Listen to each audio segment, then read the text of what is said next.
வாங்கி சாப்பிட்டவங்க இந்த பொருள்னால என்ன விளைவுகள் வந்துச்சு அதை ப்ரூவ் பண்ணணும். எவனாவது வாய்க்கு வந்து பேசுனதெல்லாம் நான் ஆதாரமா எடுக்க முடியாது. என்ன பேசுறாங்க?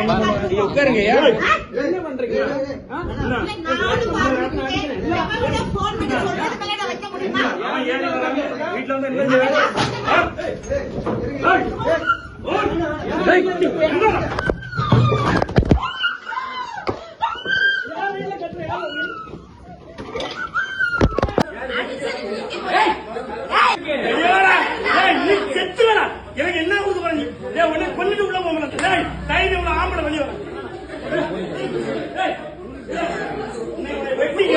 எங்க அம்மாவை உதைச்சிட்டு போயிட்டாங்க, அதனாலதான் நாங்க அடிச்சோம். உதைச்சனால்தான் அடிச்சு வெளில இருக்கிறோம். ஹலோ எவ்ரிவன், எல்லாரும் எப்படி இருக்கீங்க? நல்லா இருக்கீங்கன்னு சொல்லிட்டு நம்புறேன். நான் உங்கள் David. Welcome back to David official. இன்னைக்கான வீடியோல நம்ம யாரை பத்தி பேச போறோம் அப்படின்ட்டா ராஜா பேரன். ராஜா பேரனை பத்தி உங்களுக்கு தெரிஞ்சிருக்கும்னு நினைக்கிறேன். நாம் தமிழர் கட்சியில இருக்க ஒரு உறுப்பினர். அது மட்டும் இல்லாம ஜிம்மு சம்பந்தமாகவும் கொஞ்சம் ஈடுபாடா உள்ள ஒரு நபர். அதாவது பிசிக்கலா ஒரு வீடியோ எல்லாம் போட்டுக்கிட்டு இருந்தாரு. அதாவது நம்ம பிசிக்கை எப்படி மெயின்டைன் பண்ணணும் அப்படின்னு சொல்லிட்டு ஒரு நல்ல ஒரு சில விஷயங்களை போட்டுக்கிட்டு இருந்தாரு.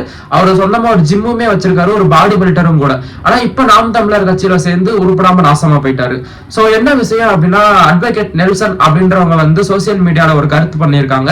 சோ அந்த கருத்து அப்படின்றது என்ன அப்படின்னா, நாம் தமிழர் கட்சிக்காரங்க வந்து 1500 கோடிக்கு சொத்து வாங்கியிருக்காங்க. அது வந்து திமுக கிட்ட இருந்து வந்த காசு தான்.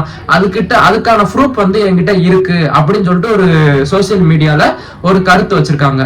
சோ அதை பார்த்துட்டு நம்ம துரைமுருகன் இருக்கார்ல, சாட்டை துரைமுருகன், அவர் வந்து என்ன ப்ரூஃப் இருக்கு, தில்லு இருந்தா தைரியம் இருந்தா ப்ரூஃபை காட்டுங்க அப்படின்னு சொல்லிட்டு அவர் ஒரு வீடியோ போடுறாரு. சோ இவர் என்ன பண்றாரு அப்படின்ட்டா, இவர்கிட்ட ப்ரூஃப் இருக்குல்ல, அந்த ப்ரூஃப் எல்லாமே சோசியல் மீடியால அப்லோட் பண்ணிடுறாரு. பாருங்க இந்த இடத்துல என்ன பண்ணி வச்சிருக்கான் அப்படின்னு பாருங்க. இது பண்ணி கடைசியில் என்ன பண்ணியிருக்கான், வெளியே வந்து உன்னை சும்மா விட மாட்டோம்ல, அதான் அவனோட ஊர் பாஷையில் பேசுகிறாங்க. பொறுக்கிப்பேன் உன்னோட சாவுன்னா அதுக்கு நான் தான் காரணம்னு சொல்லிட்டு வெட்டருவை வச்சு மிரட்டி பேசி ஊருக்காரங்க வந்தனால கடைசி அடித்து உட்கார வச்சு ஜட்டியோட உட்கார வச்சாங்க. லைக் நம்மளோட நாகரிகம் அது கிடையாது. ஆனால் இருந்தாலும் இந்த அளவுக்கு பண்ணவங்கள நாம் தமிழர் வச்சு, அதை நான் ஓப்பனாக சொல்கிறது என்னன்னா, திமுக இத்தனை நாட்கள் நான் விமர்சித்தேன், இவ்வளோ நாள் தொடர்ந்து விமர்சித்தேன், ஒரு வருஷம் கிட்ட விமர்சிச்சிருப்பேன். ஆனால் ஒரு தடவை கூட என் வீட்டுக்கு ஆள் அனுப்பியோ என் வீட்டை வெட்டுறதுக்கோ கொள்றதுக்கோ வந்தது கிடையாது. திமுக சார்ந்தெல்லாம் நான் பேசல. ஆனால் இருந்தாலும் இது வரைக்கும் நான் அஃபெக்ட் ஆனது கிடையாது. என் குடும்பமோ அப்பாவோ அம்மாவோ அண்ணனோ அஃபெக்ட் ஆனது கிடையாது. ஆனால் நாம் தமிழர் கட்சியை விமர்சித்த 2 நாளில் வெட்டுற அளவுக்கு வர்றாங்கன்னா யோசிச்சு பாருங்க. எந்த கட்சி தாண்டியும் எப்படி ஒரு தற்கொலை கூட்டம், கொலகார கூட்டம் நம்ம வளர்த்து வச்சிருக்கோம். இந்த சீமானை நம்பி எப்படி வச்சிருக்கோம், இந்த சீமான் வளர்த்த பிறப்புகள், இந்த உடன்பிறப்புகள், இந்த தற்கொலை கூட்டம், கொலகார கூட்டம் எப்படி இருக்குன்னு மட்டும் பாருங்களேன். தற்கொலை நாம் தமிழர் கொலகார கூட்டத்தை எந்த அளவுக்கு மக்கள் நீங்க நம்பி போய் போடுறீங்க. இல்லை நம்பாதீங்க இந்த மாதிரிப்பட்ட ஏமாளிகள்.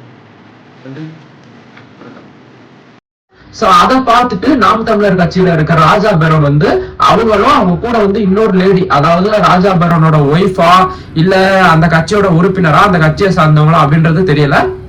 ராஜா பேரனும் அந்த ஒரு லேடியுமே அவங்களுடைய, அதாவது அட்வொகேட் நெல்சனுடைய வீட்டுக்கு வராங்க. வந்துட்டு அவங்க ஒரு சில விஷயத்தை பத்தி பேசுறாங்க. பேசும்போது அந்த அம்மா என்ன சொல்றாங்க அப்படின்னா, அதாவது அவங்க வேற ஒரு விஷயத்த சொல்ல வராங்க. அதாவது அவர் யானை கவலம் அப்படின்னு சொல்லிட்டு வந்து ஒரு லேகியம் வித்துக்கிட்டு இருந்தாரு. அந்த லேகியத்தோட பேர் வந்து யானை கவலம், அதை சாப்பிட்டா யானை பலம் வரும் அப்படின்னு சொல்லிட்டு சொல்லிக்கிட்டு இருந்தாரு. சோ அதுக்கே சோசியல் மீடியால நிறைய வந்து கருத்து அப்படின்னு சொல்லிட்டு போயிட்டு, இப்ப நம்ம அதை பத்தி பேச போறது கிடையாது, நான் ஒரு எக்ஸாம்பிள் சொல்ல வரேன். சோ அதை பத்தி பேசுற மாதிரி அவங்க பேசுறாங்க. என்ன அப்படின்னா, அந்த அம்மா கேக்குறாங்க, இதை சாப்பிட்டனால என்ன பிரச்சனை வந்துச்சு, யாரு என்ன சொன்னா அப்படின்றனால அப்படின்னு சொல்லிட்டு அந்த அம்மா கேள்வி கேட்கறாங்க. யாரு, அந்த அட்வொகேட் நெல்சன் அப்படின்றவங்க வீட்டுக்கு போயிட்டு அவங்க கிட்ட கேள்வி கேட்கறாங்க. வாங்கி சாப்பிட்டவங்க இந்த பொருள்னால என்ன விளைவுகள் வந்துச்சு அதை ப்ரூவ் பண்ணணும். எவனாவது வாய்க்கு வந்து பேசுனதெல்லாம் நான் ஆதாரமா எடுக்க முடியாது. எனக்கு 1000 எதிரி இருப்பான், அவன் வாய்க்கு வந்ததெல்லாம் பேசிட்டு இருப்பான், அதெல்லாம் நான் ஆதாரமா எடுக்க. அவர் பக்கத்துல உள்ளவர் என்ன சொல்றாரு அப்படின்ட்டா, நீங்க எப்படி எங்க வீட்டுக்கு வரலாம், ஃபர்ஸ்ட் எங்க வீட்டுக்கு வந்து எப்படி நீங்க இவ்வளவு பிரச்சனை பண்ணலாம், கேள்வி கேட்கலாம் அப்படின்னு சொல்லிட்டு கேக்குறாங்க. உடனே ராஜா பேரன் என்ன பண்றாங்க அப்படின்னா, ஏன் வீட்டுக்கு வந்தா என்ன, வீட்டுக்கு வந்து நான் அப்படிதான் வருவேன் அப்படின்னு சொல்லிட்டு அவர் எந்திரிச்சிடுறாரு. அவர் எந்திரிச்சு கைய, அதாவது இப்ப வந்து யாரா இருந்தாலும் இப்படி கையை நெஞ்சுகிட்ட கொண்டு போனோம் அப்படின்னா, ஒரு சண்டையே போட தெரியாத மனுஷனா இருந்தாலும் கண்டிப்பா அவனுக்கு கோவம் வரும், அவன் திருப்பி அடிப்பான். ராஜா பேரன் என்ன பண்றாரு அப்படின்ட்டா வீட்டுக்கு வந்தா என்ன அப்படின்னு சொல்லிட்டு அவர் செஸ்ட் கிட்ட இப்படி கைய கொண்டு போறாரு. எங்க வீட்டுல வந்துட்டு இப்படி சவுண்ட் வைஸா பேசுறாங்க.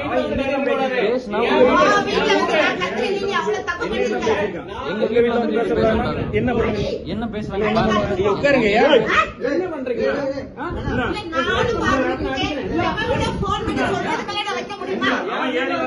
வீட்டுல வந்து என்ன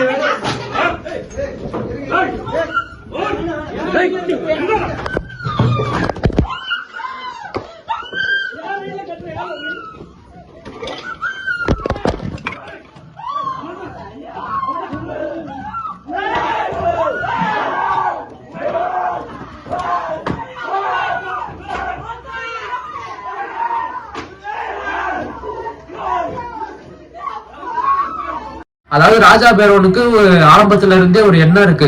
என்ன அப்படின்னா நம்ம மட்டும்தான் இந்த உலகத்துல நல்லா பிசிக் வச்சிருக்கோம், நம்ம மட்டும்தான் உடம்பு நல்லா மெயின்டைன் பண்ணி வச்சிருக்கோம் அப்படின்னு சொல்லிட்டு. ஆக்சுவலா ஸ்டெராய்டு போட்டோம் அப்படின்னா யாருக்கு வேணாலும் உடம்பு ஏறும். ராஜா பேரோனுடைய உடம்பு வந்து ஸ்டெராய்டு போட்ட உடம்பு. அதை அவரே ஒரு வீடியோல சொல்லியிருப்பாரு. அது மட்டும் இல்லாம ஸ்டெராய்டு போட்டு புரோட்டீன் பவுடர் எடுத்தோம் அப்படின்னா நம்ம உடம்புக்கு நல்லா செலவு பண்ணோம் அப்படின்னா நம்மளுக்கே உடம்பு நல்லா ஏறும். ஆக்சுவலா இப்ப இந்த வீடியோல பேசிக்கிட்டு இருக்க நானே வந்து பாடி பில்டிங்ல ஒரு ஸ்டேட் பிளேயர். அதாவது இப்ப கிடையாது, அதுக்கான ப்ரூஃப்மே நான் வீடியோல அப்லோட் பண்ணிருக்கேன். நீங்க போய் பாத்தீங்கன்னா தெரியும். மை மினி விலாக் அப்படின்னு போட்டு வீடியோ போட்டிருப்பேன். அதுல வந்து நான் என்னென்ன பாடி பில்டிங்ல என்னென்ன பிரைஸ் வாங்கினேன், எந்த லெவல்ல நான் இருக்கேன் அப்படின்னு சொல்லிட்டு வீடியோ போட்டிருப்பேன். சோ அது வந்து வேற, அது என்னுடைய பர்சனல். இப்ப நான் அதை பத்தி சொல்ல வரல, ஒரு எக்ஸாம்பிள்காண்டி சொல்ல வந்தேன். சோ இதை எதுக்காக இந்த விஷயத்த நான் சொல்றேன் அப்படின்னா, நம்ம மட்டும்தான் இந்த உலகத்துல பிசிக்கை நல்லா மெயின்டைன் பண்ணி வச்சிருக்கோம், நம்மளாலதான் இதெல்லாம் பண்ண முடியும், நமக்கு மட்டும்தான் செஸ்ட் நல்லா இருக்கு, ஆர்ம்ஸ் நல்லா இருக்கு அப்படின்னு சொல்லிட்டு இந்த லாரியை இழுக்கிறது, பைக்கை தூக்குறது, இந்த ஆர்ம்ஸை தூக்கி இப்படி காட்டுறது, செஸ்ட் அப்படி ஆட்டி காட்டுறதுன்னு பல வேலைகள் பண்ணிக்கிட்டு இருந்தாரு. சோ அவருடைய கான்சென்ட்ரேஷன் வந்து அப்படியே போயிருந்தா கூட அவருக்கு எந்த பிரச்சனையும் இல்ல. இப்ப தேவையில்லாம நாம் தமிழர் கட்சியில இணைஞ்சு ஆக்சுவலா அவங்களுக்காண்டி பேச போய் இப்ப இவர் அசிங்கப்பட்டு வேட்டியெல்லாம் உருவிட்டு அடி வாங்கிட்டு வந்திருக்காரு. சோ அவர் பேச போன இடத்துல வந்து ரொம்பவே பெரிய பிரச்சனையாகி அவரு இந்த மாதிரி செஸ்ட் கிட்ட கைய கொண்டு போனோம்னா அங்க உள்ளவங்க, அந்த வீட்டுல உள்ளவங்க எல்லாம் சும்மா இருப்பாங்களா, அவரு தூக்கி போட்டு பழக்க ஆரம்பிச்சிட்டாங்க. பொழந்தோன்னா அவரு அந்த வீட்டை விட்டு வெளியே வந்துட்டாரு. வெளியே வந்தோன்னா அந்த வீட்டுக்காரங்க அந்த கதவை டோரை லாக் பண்ணிட்டாங்க. லாக் பண்ணோன்னா அவர் வெளியே நின்றுகிட்டு இருந்து, நீ தைரியமான ஆம்பளையா இருந்தா வெளியே வாடா அப்படின்னு சொல்லிட்டு பேக்ல அருவா வேற வச்சிருக்காரு. அருவாவை கொண்டு வந்துட்டு அந்த வீட்டுக்காரங்களை மிரட்டுறாரு. ரவுடி பயிலுங்க எல்லாரும் கொலைகாரங்களா, நாயங்களா?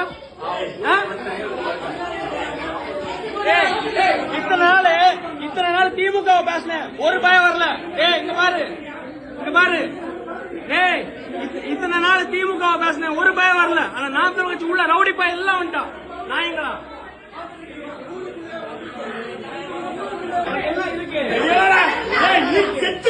எனக்கு என்ன கொடுக்க போறீங்க? கொல்லிட்டு உள்ள போக ஆம்பளை வெளியே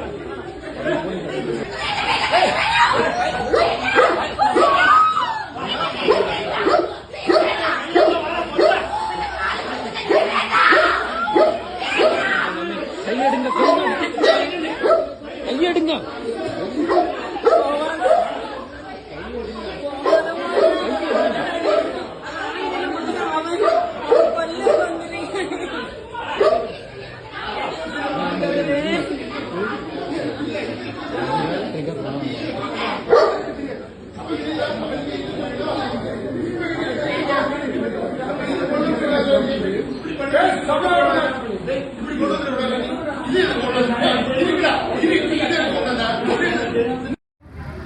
அருவாலை கையில வச்சுட்டு அந்த வீட்டுக்காரங்க எல்லாம் மிரட்டி, நீ ஆம்பளையா இருந்தா வெளியே வா, நான் கண்டிப்பா உன்னைய கொன்றுவேன், நீ ரோட்ல எங்க செத்து கிடந்தாலும் அதுக்கு நான் தாண்டா காரணமா இருப்பேன் அப்படின்னு சொல்லிட்டு சவால் விடுறாரு.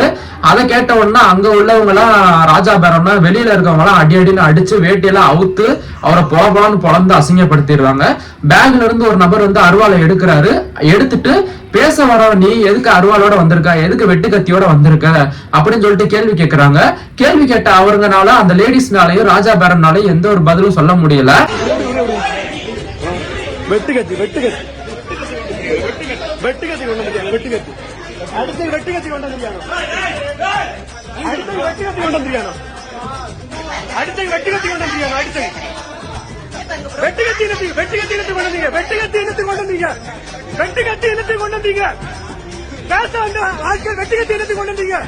பேச வந்த ஆட்கள் வெட்டுக்கத்தி இனத்தை கொண்டு வந்தீங்க. வந்தவங்க வெட்டி கத்தி எடுத்து கொண்டு வந்தீங்க. பேச வந்தவங்க எதுக்கு வெட்டி கத்தி கொண்டு வந்தீங்க? வெட்டி கத்தி எதுக்கு கொண்டு வந்தீங்க? வெட்டி கத்தி எதுக்கு கொண்டு வந்தீங்க? சோ அதுக்கப்புறமேட்டு தான் ராஜா பேரனை பிடிச்சி அடின்னு அடிச்சு வேட்டியெல்லாம் அவுத்து அவர் அசிங்கப்படுத்தி உட்கார வச்சிடறாங்க. அதுக்கப்புறமா தான் போலீஸ் வராங்க. போலீஸ் கிட்ட கம்ப்ளைண்ட் கொடுக்குறாங்க.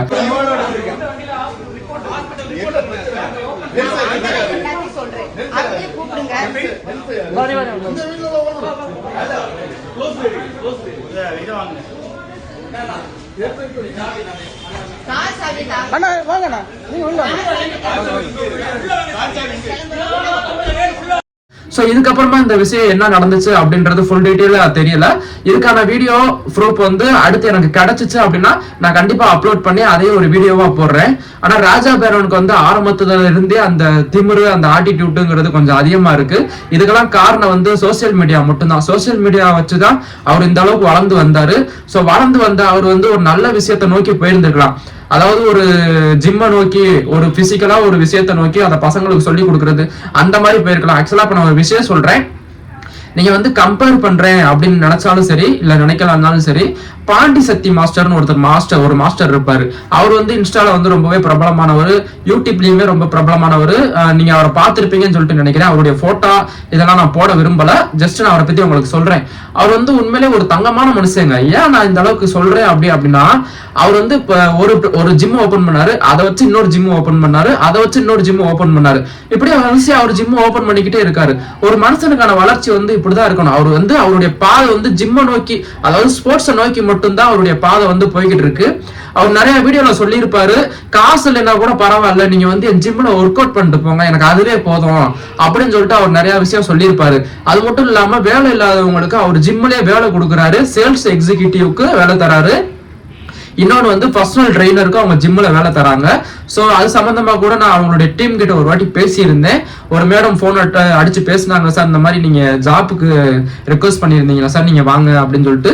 நீங்க வந்து நைட்டு, அதாவது நான் வந்து மதுரை, அவங்க வந்து கோயம்புத்தூர்ல இருந்து பேசினாங்கன்னு நினைக்கிறேன். ஆமா, நீங்க வாங்க சார், சப்போஸ் உங்களால போக முடியலன்னா கூட நம்ம கிட்ட ரூம் இருக்கு சார், நீங்க ரூம்லயே ஸ்டே பண்ணிக்கலாம், நீங்க மார்னிங் கூட போய்க்கலாம் அப்படின்னு சொல்லிட்டு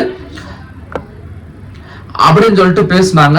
ஆக்சுவலா ஒரு விஷயத்துல போக்கஸ் பண்றோம் அப்படின்னா, எந்த விஷயத்தை வச்சு நம்ம சோசியல் மீடியால வளர்ந்து வரோமோ அந்த விஷயத்த ஃபாலோ பண்ணி நம்ம போயிடணும். ஒண்ணு கட்சி ரீதியா வளர்ந்து வரோம் அப்படின்னா கட்சி ரீதியாவே போயிடணும். இல்ல இந்த மாதிரி நம்ம ஜிம்மை வச்சு வளர்ந்து வரோம், பிசிக்கலா நமக்கு இருக்கிற மாதிரியே பிசிக் வந்து இப்ப உள்ள இளைஞர்களுக்கெல்லாம் இருக்கணும், நல்ல முறையில இருக்கணும் அப்படின்னு சொல்லிட்டு வரோம் அப்படின்னா அந்த மாதிரியே போயிடணும். இவர் ராஜா பேரன் வந்து இவருக்கு மட்டும்தான் ஆர்ம்ஸ் இருக்க மாதிரியும் இவருக்கு மட்டும்தான் இது இருக்க மாதிரியும் இந்த இப்படின்றது, அதாவது பாண்டி சக்தி மாஸ்டர் வந்து இது வரைக்கும் அவர் பெருமையா பேசி நான் பார்த்ததே கிடையாதுங்க. ஒரு வீடியோல கூட அவர் தன்னைத்தானே பெருமையா பேசி பார்த்ததே கிடையாது. ஸ்டூடெண்ட்டுக்கு நல்லா ட்ரைனிங் கொடுப்பாரு, அவருடைய ஜிம்மை வந்து மென்மேலும் எப்படி மெயின்டைன் பண்ணி கொண்டு போறது அப்படின்ற விஷயத்துல கான்சென்ட்ரேஷன் பண்ணுவாரு. சோ அந்த மாதிரியே போகாம இவர் வந்து கட்சியிலேயே இணைஞ்சு இப்படி, அதாவது உண்மையா ஸ்போர்ட்ஸ்ல இருக்கிற ஒருத்தன் வந்து அவன் கத்தி அருவால எடுக்கவே மாட்டான். இவர் வந்து சும்மா எப்பவோ ஸ்டெராய்டு போட்ட உடம்ப வந்து அவர் இன்னும் யூஸ் பண்ணிக்கிட்டு நமக்கு முடிஞ்ச ஆர்ம்ஸ் இருக்கு அப்படின்னு சொல்லிட்டு சீன் போட்டுக்கிட்டு தெரிஞ்சவரை வந்து இன்னைக்கு அடிச்சு வேட்டியோட உட்கார வச்சு கேவலப்படுத்திட்டாங்க. இதெல்லாம் தேவையா? இனி இவர் ஜிம்ல இவரை எவனாவது மதிப்பானா, இல்ல அந்த கட்சியில எவனாவது மதிப்பானா, இல்ல சோசியல் மீடியால எவனாவது மதிப்பானா? இப்ப அசிங்கம் யாருக்கு? சோ இதெல்லாம் நான் இந்த விஷயத்துல எதுக்காக சொல்ல வரேன் அப்படின்னா, ஒண்ணு கட்சி ரீதியா வரீங்களா, கட்சி ரீதியாவே போயிருங்க. இல்ல இந்த மாதிரி ஜிம்மு ஸ்போர்ட்ஸ் அந்த மாதிரி வரீங்களா, ஒண்ணு அந்த வழியிலே போயிடணும். ரெண்டையும் போட்டு கொலாபரேஷன் பண்ணோம் அப்படின்னா இப்படிதான் வேட்டி கூட இல்லாம அவுத்து அடிச்சு ஓட விட்டுருவாங்க. சோ இதுக்கான வீடியோ அடுத்து என்ன எனக்கு கிடைக்குதோ அப்படின்னா அதை வந்து நான் உங்களுக்கு போட்டு நான் விளக்கமா சொல்றேன். இப்ப வரைக்கும் எனக்கு இவ்வளவுதான் ப்ரூஃப் கிடைச்சிச்சு, இவ்வளவுதான் வீடியோ கிடைச்சிச்சு. எனக்கு தெரிஞ்ச விஷயத்த நான் உங்களுக்கு ஷேர் பண்ணியிருக்கேன். நான் ஏதாவது தப்பா சொல்லியிருந்தேன் அப்படின்னா நீங்க கமெண்ட்ல சொல்லுங்க. அந்த விஷயத்தை பத்தி நம்ம அடுத்து பேசலாம். இல்ல நான் பேசின விதம் ஏதாவது தப்பா இருந்துச்சு அப்படின்னா அதை பத்தி நீங்க கமெண்ட்ல தாராளமா சொல்லலாம். சோ தேங்க்யூ ஃபார் வாட்சிங் திஸ் வீடியோ. மறக்காம நம்ம சேனலை சப்ஸ்கிரைப் பண்ணி வச்சுக்கோங்க. பக்கத்துலயே உள்ள பெல் பட்டனையும் கிளிக் பண்ணி வச்சுக்கோங்க. தேங்க்யூ ஃபார் வாட்சிங் திஸ் வீடியோ.